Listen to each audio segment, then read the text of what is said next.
We have clearance, Clarence. Roger, Roger. What's our vector, Victor? Enough is enough! I have had it with these monkey-fighting snakes on this Monday to Friday plane! Everybody strap in! Did you see Nikki Medoro? Okay. The CEO of Boeing called before the Congress for a hearing to talk about all the mishaps with Boeing. And he talks about that they admitted the company retaliated against whistleblowers. Admitted it. Wait a minute. So what does that mean, that they're admitting to that guy that was found dead? No, they didn't say that. I am telling you, Kim, and I'm not one for conspiracy theories, but you're telling me I'm supposed to believe that this guy, this major whistleblower for Boeing, he's testifying, he's doing all these things, and at that moment, this guy decides to unalive himself. Is this what I'm supposed to believe? That's what you're supposed to believe. I don't buy it at all. Here's what he said. This is the outgoing CEO of chief of Boeing, Dave Calhoun. Okay. And he goes before this Senate hearing, acknowledging the company has retaliated against employees who have raised safety concerns. This is from CNN. Before his opening remarks, he stood from the witness table and turned around to apologize to the family members of Boeing 737 MAX victims who were in the room holding pictures of their loved ones. Wow. And we know that Boeing is under now big scrutiny from federal agencies who admit that they had too much of a hands-off when it came to them, that they should have been looking more closely at this company after this series of safety missteps, which really, if that door plug hadn't blown out, then we probably wouldn't know about all the safety issues at Boeing, reusing parts that had been discarded. Right? Trying to hide that from from regulators. These are things like, how many planes are flying around with substandard parts right now? Exactly. And I'm just saying, the fact that he admitted about doing this to whistleblowers, and I'm sorry, that major whistleblower that died, they need to look into that. With this admission, I think a bigger investigation needs to happen. And I think the guy's family should look into it more closely. Let's move to this flight. This is a Southwest Airlines flight. Okay. And they were headed toward Hawaii on Southwest. Aloha. Okay. And Aloha. It's supposed to be a great flight, right? Right. Well, it reportedly, this airplane fell 600 feet in seconds, barely avoiding a crash. The FAA is now investigating. This happened April 11th. Okay. Nobody injured, but pretty scary. This plane was an island hopper headed from Honolulu to Kauai. And the captain had put a newer first officer in command who inadvertently mishandled the plane's control column, or the yoke, and cut the speed, and that's what prompted the plane to descend rapidly like that. Oh, no. They had the whole exchange. I guess that they were a few seconds from an altitude of about 1,000 feet to 400 feet, which means they, according to this article, narrowly missed colliding with the Pacific Ocean. So now the National Transportation Safety Board, I guess they haven't announced whether they're going to join the FAA investigation, but it's a big thing. Crazy. Oh my, here's the thing. Like, I understand in our business, for instance, you can only learn so much from a book. You need to do the job, right? You need to get behind the mic. You need to crack open the mic. You need to start talking. When it's a pilot, though, do we need to hand over the yoke or whatever the hell you call it to the new guy at the critical points? You know what I mean? Like, let him handle it when he can't crash into anything like the ocean. Let's not do it in that moment, because I wouldn't want to be on that airplane. That's for sure. How scary is that? No. Another one of those near miss stories. Yeah, exactly. That's frightening. The Prime Minister of New Zealand has had some plane issues lately. Oh, no. Yeah. We have Air Force One. They have a plane for their prime minister. Okay. And it broke down. It's not the first time it's broken down. Oh, no.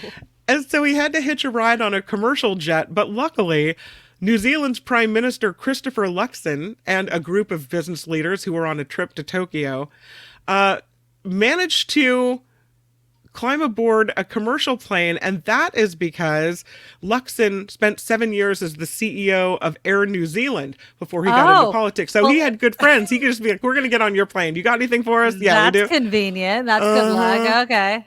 So this was the Royal New Zealand Defence Force plane that apparently is old and raggedy. And had some trouble. So they were able to, he said, we have a very old aircraft. That doesn't inspire confidence. You think you'd get the newer one, but okay. Right. And he said, we're expecting it to perform like brand new out of the box, and that's simply not going to happen. This is New Zealand's defense minister speaking. No prime minister wants to spend an awful amount of money on something that's seen as nice to have by some people. I would say nice to have, no, it's a how about necessity. Safe to have? Yeah. It's a necessity. When you're the prime minister and you need to get around and do those sorts of things. Right. You don't want to be in a plane crash. Let's make sure that you have the nice, and no one's upset that the prime minister has the nice plane. Right. It's like, okay. It makes your country look a little competent, rinky dink, right? Yeah, exactly. Like they can't even have a plane to carry their leader around in. No, I don't know. That doesn't sound good. There is a Florida man who is facing a felony grand theft charge in Broward County. This is not Friday Fabulous Florida. This really is Stories from the Sky. Okay. This airline passenger who was scheduled to fly out of Fort Lauderdale Hollywood International Airport tracked her stolen luggage to this guy's house. And his name is Junior Genius Bazile. He's 29. I would say he's not so much of a genius. No. What? The victim was supposed to leave the airport on a Spirit Airlines flight on March 3rd, but the airline canceled the flight, told all the passengers they could pick up their checked luggage at the baggage terminal. Okay. And she goes down and it wasn't there. She usually takes her suitcase aboard. This time she checked it and it wasn't there. It had her Apple MacBook, her Apple iPad, her Apple Watch, jewelry, high-end clothes, very fancy apparently she is, and it never came out on the luggage belt. Okay. There she sits. She's waiting and she's waiting. The airline, Spirit Airlines, told her they sent it to her house. So she's like, all right. Okay. But the luggage never came. So she had an electronic tracker in her thing. Don't you love the electronic with all trackers? those, electronics in there. Okay. And she tracked it and it pinged apparently at this address.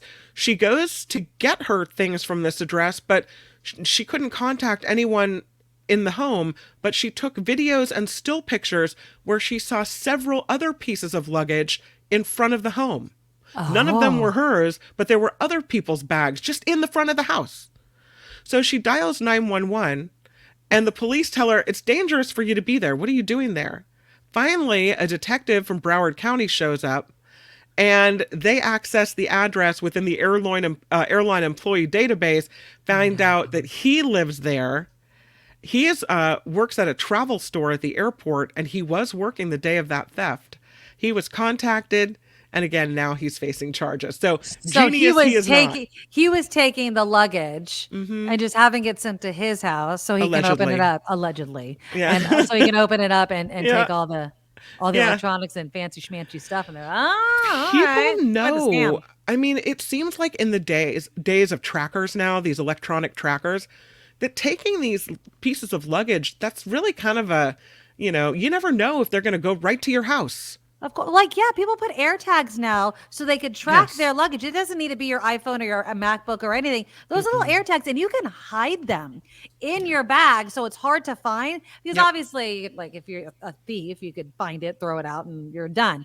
But people hide them in things and then they track their luggage. And most of the time, it's not thinking it's going to be stolen. You're worried that it's going somewhere you're not. And you can find out where it is before the airline will tell you. But victims are getting smarter, Kim. Yes, we're are getting smarter. So there you go. That's right. This is I'm always afraid when I fly that I'm going to catch some weird disease on a plane, Yeah, after COVID, I can understand. And so there's a passenger on a United flight to Fresno that had measles, boarded the plane with measles. And we know how contagious measles is, right? Yes, absolutely. So health officials then had to step in and issue this warning after this confirmed case of measles in Fresno County. And now the Los Angeles County of Public Health Department is confirming an infected passenger did fly aboard this United Airlines Flight 5591. That flight from Los Angeles arrived in Fresno May 19th. And they had to contact now all the people aboard. The plane was 70% full. Oh, no. There were some vacant seats, but it was pretty, there were enough people in there that this is a concern. Sharing There's never been anything like this. They don't know. I know. It's unclear, they say, if the infected passenger, where they sat on the plane. So they don't know where that person sat? Yeah, you would think there would be a record of that, but they're not saying where the person sat on the plane. But yeah, so now they're putting out this warning to the people that flew on that flight. Well, I mean, think Measles. about it. You ever see that movie Contagion, right? Or whatever, Right. or Outbreak, right? It's like, okay, so I'm on the plane and then I cough and I'm breathing all the air on all these people and then they leave and they're breathing.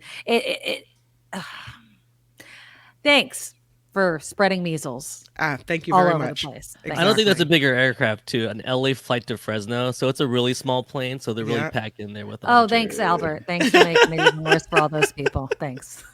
And that's the thing. It's like you see people wearing masks around sometimes, and you're like, okay, Right. the We're over this, but they're the smart pandemic's over. ones. No, like they are the smart ones because They you never are. know. I still feel Exactly. like I still feel like at a large gathering, if I'm going to like a school event or a play or like a parent Yes, meeting where you the should be multi wearing is it. packed with people or a band performance or a flight, these are the times where you want to slap these things on, right? The How smart masks. would you feel if you were on that flight and you wore a mask and then they're like, there was measles, and it's like, who's the genius? Whose middle name actually is Genius? Right here. Exactly. Well, speaking of getting sick aboard planes, this poor guy, this was a flight that was headed to San Francisco International Airport, and it had to be diverted because the captain got food poisoning. Oh no. You know how miserable that is? The SFO-bound flight carrying 184 passengers had to divert to the Incheon International Airport in South Korea.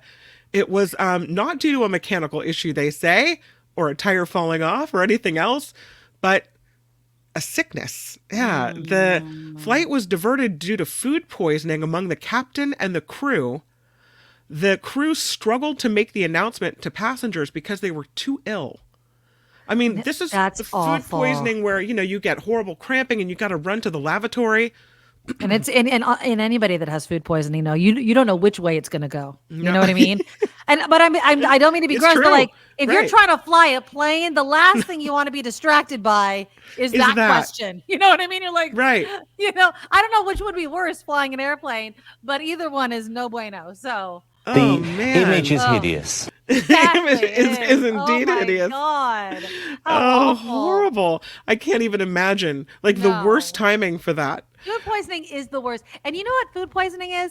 It's also one of those things that hits you right away. Mm-hmm. And like when you call in sick of food poisoning, Yeah. everyone's questioning it. It's like, really? Did But she really? Yeah. If you get it, there's no going into work. It's like, I'm not driving my car. I'm not leaving my bathroom. Like, that's it. No. It is what it is. Believe me, don't believe me, but I got it. There are some times where you just cannot leave the restaurant. No. And this is one and of this those. is oh yeah. That's not Ugh. fake. That's real. Exactly, Fauci. Thank you. Okay, I have this story about the 5 states with the worst and the best traveler airplane etiquette. Oh, And okay. etiquette is things like not taking your shoes and socks off and throwing your feet on someone else's chair, or not putting your seat all the way back, right? Like this is Right. what, okay. Okay. So, and hogging the armrest. This is all airplane There's rules etiquette. with that. Okay, There? okay. Right. I get it. Okay. They say now, this is a report done by this company called Solitaire Bliss. 78% of the more than 2,000 Americans surveyed in April say they think air travel and etiquette has worsened over the last few years. Yeah, absolutely. They cite the most common inconsiderate behaviors in airports and airplanes. They're seeing people reclining seats without asking, using phones loudly in the terminal, putting their bags on the terminal seats, taking up those spots. Yeah. So the survey asks what bad behaviors people have seen and if they're guilty of committing these air travel offenses. Okay, I'll tell you if I commit them. Okay, go. Because Many part of me people doesn't admitted care they sometimes. do it. Yeah, okay. So here's what they say. They determine the states with the most polite and the inconsiderate flyers. And the states were ranked on a scale of 0 to 100, the higher scores indicating a greater tendency among travelers from that state to have poor air travel etiquette. Okay, so a high score is bad. Okay. Okay. High score is bad. These are the worst travel etiquette states. Okay, lay it on me. The worst one, Iowa. Iowa gets a score of 94.29 out of 100. They were the most guilty of poor travel etiquette, like putting their bags on terminal seats and passing gas on the airplane. What? Yeah. Okay, let's stop right here. I'm the bags on seats. Now, is this in the terminal? Is that what you said? Yeah. I mean, if my husband is going to sit with me, Right. and I put my bag there and he comes, You're holding a place, right? I'm holding a place. Yeah. Passing gas on an airplane, I think, is extremely rude. I know sometimes unavoidable, but you really should avoid it, like, as much as possible. Like, if you have to pass gas, you need to go to the laboratory and go do it there. Absolutely. Number 2 on the list, Illinois. Interesting. Number 3 on the list is Virginia. In Illinois, 1 in 4 residents admitted they ignore the seatbelt sign when they fly. That's not rude. That's just dangerous. That's dangerous. Yeah. That's but dangerous. Also probably rude to the airline staff because then they've got to come around and make sure everybody's got it. Right. So number 3 on the list is Virginia.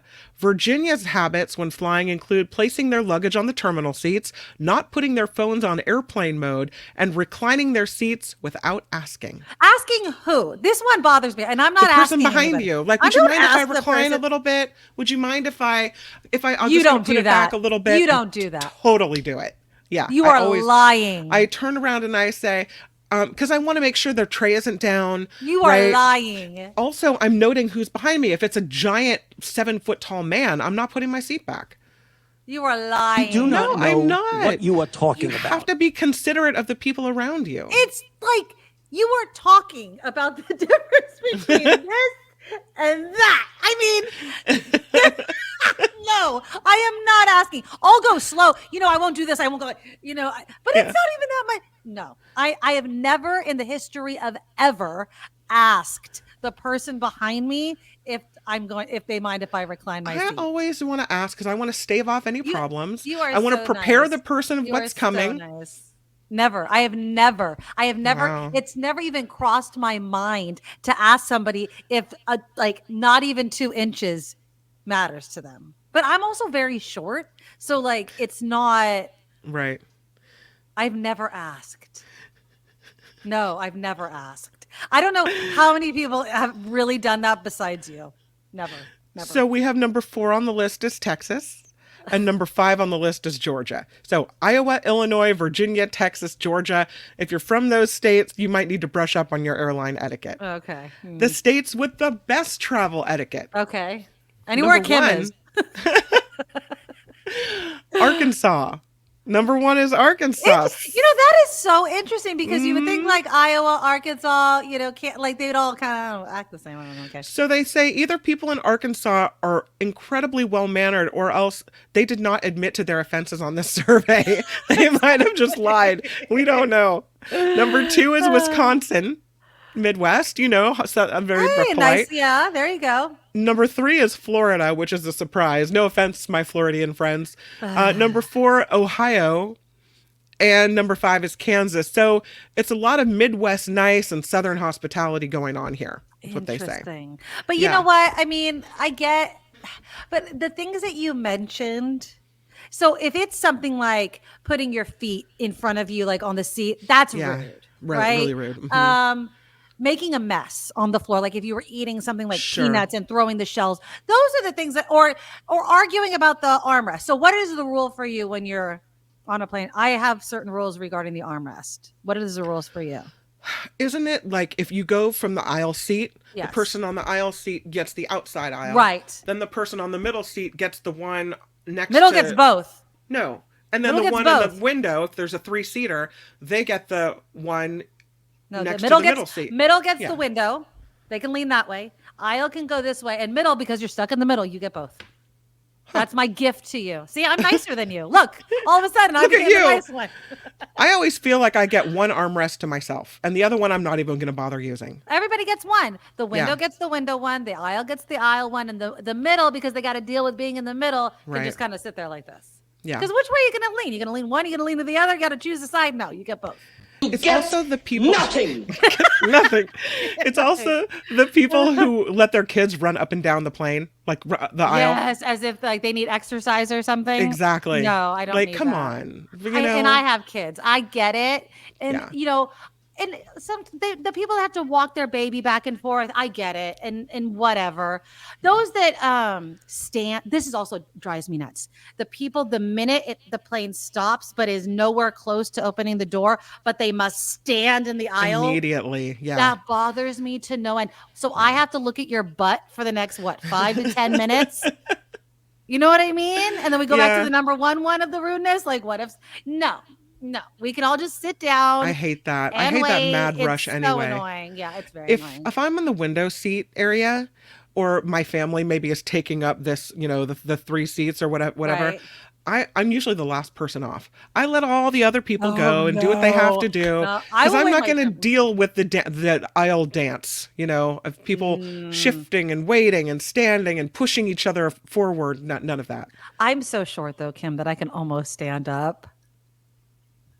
Like in my seat, you know what I mean? Like I'm that short. So but I wait until it's literally the people in front of me are getting their bags from the top. And then I stand up. Usually I only have a carry-on. And if I do have something in the thing, my husband's already gotten it.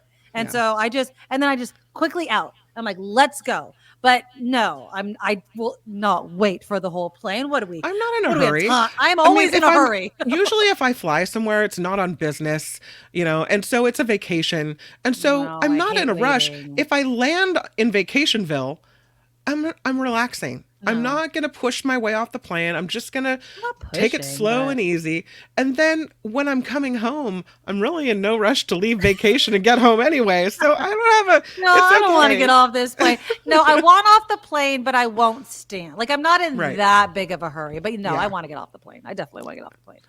And that, my friends, is Stories from the Sky. This has been Stories from the Sky. The captain has turned off the seatbelt sign, and you are now free to move about the cabin. Hi, it's Mark, and I thought that was great. Hit the notification bell, you'll know whenever there's a new video being dropped, and please subscribe to our channel to help us save the universe.